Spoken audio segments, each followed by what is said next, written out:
All right, what's up everybody? This is your favorite homeboy, Edward, and today we're going to talk about the coronavirus. Now, don't worry, you're hearing all this gloom and doom on the news. We're going to take a different perspective today. We're going to talk about the top 10 ways you can coronavirus-proof your business. And spoiler alert, number one will not be wear a mask.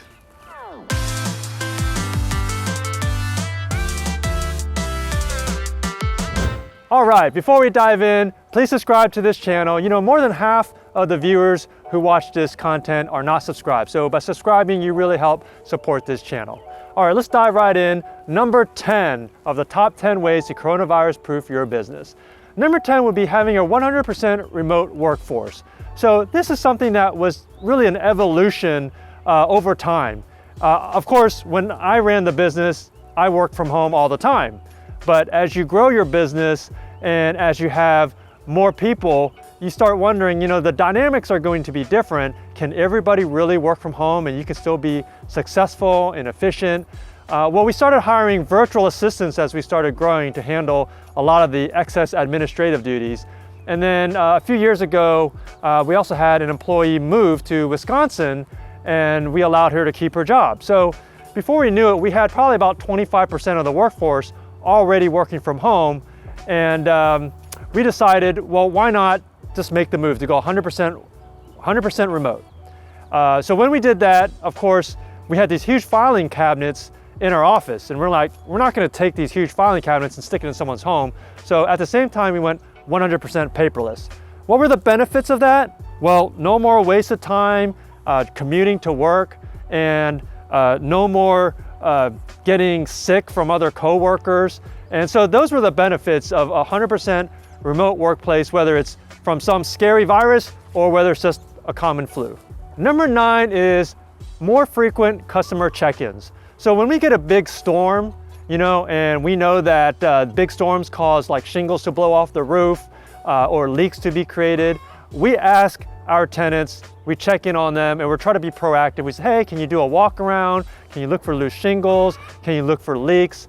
And if we're proactive about it, oftentimes we could prevent a larger problem from happening. So number 9 would be more frequent check-ins. Checking in maybe with some of the elderly tenants who are more susceptible to getting the virus. We can check in, or we could do kind of like a mass check-in via email, but just checking in and seeing if they're okay, getting ahead and being proactive.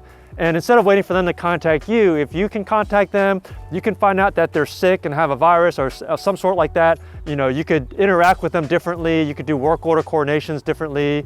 Vendors can interact with them differently. So number 9 would be frequent check-ins, more frequent check-ins than you normally would be doing. Okay, number 8 is educating your customers. In this case, our customers would be our tenants and our vendors. So for a tenant, for example, we could just send out a blast newsletter to them and say, hey, if you're sick, let us know. Don't submit any work orders if you've got this, you know, very highly contagious virus, unless it's an emergency. And if it is an emergency, that way we know we can kind of warn our vendors and let them know to take the, you know, specific precautions.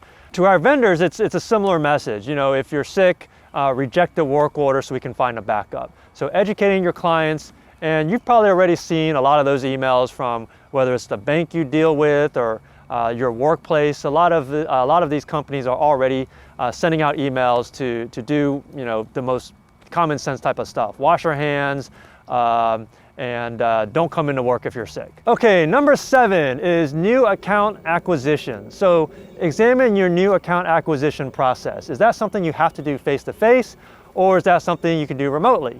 So for us, new accounts has to do with new owners and actually getting new tenant accounts. I guess you can call those new leases. Now, I'm not advocating that you should never see a person face-to-face again and hide yourself in a cave, but if at all possible, set it up so that you don't have to be face-to-face. And for us, it just kind of naturally evolved. You know, a lot of our new owners, they find us online. They might be serving overseas in the military, working for the government, and they're out of the country or out of state. They find us online, they send us an email, we email back and forth, we send them the contracts, they sign the DocuSign, or sometimes we'll do Skype, or sometimes we'll do phone. You know, Skype is a good kind of a compromise because you get the face-to-face, but you don't get the germs, you don't get them spitting on you. So try Skype. And then we use DocuSign, any type of electronic signature platform to sign the contract. So that's our new accounts with our owners. New accounts with tenants who sign leases, same thing. We used to do those face-to-face, but over time, we figured the time we spend driving to the nearest coffee shop, by that time we can pick up the phone, go over the lease, and it's done. So that's number 7. Number 7 is look at your new accounts process and see how you can conduct that remotely. Number 6 is not just the new accounts, but look at your day-to-day business. What part of your day-to-day business can you convert so that it's something you could do remotely? So number 6 would be your day-to-day operations. For us, 2 examples come to mind. The first would be when we're screening an applicant. So when we screen an applicant, we do all the checks, and something proprietary for Mars Hill, my company, is we also do a phone interview. A lot of companies don't do a phone interview. They just look at a piece of paper and they make a decision on an application, which to me is pretty risky. And by doing a phone interview versus an in-person interview, by the way, by doing a phone interview, you not only can put some context to the application, but you can do so without having to meet with them in person, and again, exposing yourself to unnecessary health risks. So do a phone interview, ask them questions, get context of the application, and that way you're talking to a real live human being. By doing that, we've got a 0% eviction rate in the state of Virginia, Maryland, and DC, doing business here in the past 7 years. So doing a phone interview is not only great for business, but it's great because now you don't have to do it in person. The second example that comes to mind will be the fact that we do remote showings when possible. What does that mean? So, as a property management company, we have tons of homes that are always on the market. In fact, in the month of March, we're on track to receive about 300 inquiries, 300 leads to these homes. And all these people want to do is see the home, of course. Well, if the home is vacant, and the other qualification is if that tenant has been pre-qualified, meaning they've answered a set of questions, they've sent in driver's license and proof of ID, we're able to conduct what's called a self-showing. So the self-showing says, okay, give us the date and time that you want to go in. We'll let you in the house. You can go in and no one has to meet you, shake your hand, and it's a remote deal. So doing the self-showings is a great idea. Not only do we keep some of the revenue in-house, but it lessens the interaction that we need to make. And again, coronavirus proofs your business. All right, let's go on to the next point. All right, number 5 is the use of technology. So if you can use technology to limit your interaction and still get business done, do it. How do we do that? 2 ways. One is a smart lock. So again, that's another forward-thinking idea that we kind of stole from the vacation rental industry. With smart locks, we're able to now reduce the amount of rekeys that we do and save money for the landlords over time. We're able to reduce the interaction with the locksmith. Who knows, that locksmith could be carrying coronavirus. And so if we reduce the interaction with that locksmith, one less interaction, one less work order, one less invoice. So it streamlines your business. Also, having smart locks reduces the chances of you getting locked out of your house.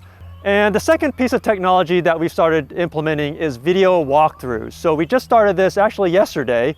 We're going to be doing video walkthroughs on our home because what we're finding is more and more we have a lot of our potential tenants, they're looking at our home, but they have no way to physically see the home. And although we prefer for them to see the home because we don't want them to be disappointed and back out later, we sometimes make exceptions, especially if they're in the military and they won't even be in the area until the day of move-in, for example. Then we want to make those exceptions, and having those video walkthroughs will again use technology, leverage technology to minimize the interactions. So technology, use it.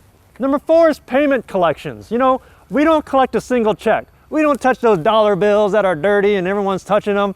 All of our money is collected through bank-to-bank transfers. So by having payment systems set up, think about how you're collecting money from your customers and your clients. By having it all automated, that's another way we coronavirus proof our business. Okay, number 3 is called financial preparedness. you may not really expect this to be a way to coronavirus-proof your business, but this is important. You don't want to put all your eggs in one basket. So one of the ways to do that is diversify your investments, diversify your portfolio. If you had all your investments in the stock market, for example, and it just took a dive, where's your rainy day fund? So I want to talk about financial preparedness because I don't know if you heard, but in the news, Italy, they just made a pretty unprecedented move. Italy, the whole country, is pretty much on lockdown. And one of the things that the governments did is they said that you don't have to pay your mortgage. Because of that, mortgages do not have to be paid. Now, that's great for owners if you're going to continue to get rent, but what if all of a sudden renters start losing their jobs? If renters start losing their jobs, then, you know, it's fine for the owners, but then what about my company, right? Who's going to be paying the bills? So financial preparedness, it covers a lot of ground. The owners need to be financially prepared in case tenants don't pay rent. And what if mortgages aren't being forgiven? Well, then they have to make the mortgage payment. So owners have to be financially prepared. Tenants have to be financially prepared because if they lose their job, right, they're going to need money too to pay the rent. And even my employees need to be financially prepared because if owners are fine and tenants aren't paying their fine, well, who's going to be paying the bills to the company? So I think when it comes to financial preparedness, there's a couple of practical things to do. One, don't put all your eggs in one basket. Number two, save up for the rainy day fund. What, like 6 months of income is what a lot of people said. So a lot of people say that. So, I mean, think about it. If you lost your job today and you were not getting a paycheck, how long can you continue to survive without being in massive debt? How much money can you access? You know, saving money takes time. That's not an overnight thing, but that is something I would definitely recommend owners, your clients, your customers, your employees start doing right now. The other thing that you could do that's very practical to access money now is either get a home equity line of credit or refinance, do a cash out refinance of your property so you can reduce the interest rate and pull out cash. These are very practical ideas to access money or have access to money so that if something happens, a disaster happens, you're not going to be left out in the cold. Okay, we're at number 2, and it's kind of like number 3. 3 is financial preparedness. Number 2 is the same thing, being prepared, but instead of financially, it's with your health. And when it comes to health, I was a public health major. Prevention, $1 spent on prevention is worth $10 worth on fixing the problem. So focus on prevention. And when I'm talking about preventative health, I'm talking about your employees. Because if your employees get sick, it doesn't matter if you've got everything else foolproof, but if your employees are sick, you got no one to run the company. So when it comes to that, one of the things we do that's kind of fun is just called Walking Wednesdays. We try to encourage every Wednesday for our employees to go take a walk, take a picture of themselves on the walk, just to kind of clear their head and good for mental health. But also, you know, walking is just good exercise, as long as you're not walking in Manhattan where there's lots of people. So take a walk in the woods, Walking Wednesdays. And another thing that I would recommend is taking some vitamins, specifically vitamin C and vitamin D. So do your own research on that. I'm not a doctor, but read up on vitamin C and vitamin D. So right now what I'm doing is every day we're taking a daily dosage of just vitamin C and vitamin D so that when we do all of our traveling and talking to different people and interacting with people, at least myself, you know, I will be better able to fight off anything that I get. And so if you're an employee of Mars Hill and you're watching this video, go ahead and buy some vitamin C, vitamin D for your family. And since we don't offer health plans, but we offer preventative health plans, buy yourself some vitamin C, vitamin D, and we'll reimburse you for that. Now, if you're one of 10 subscribers, we get 10 subscribers on this video, comment on this video. And if we get 10 subscribers, we'll pick a random person who comments and we'll ship you some vitamin C and vitamin D.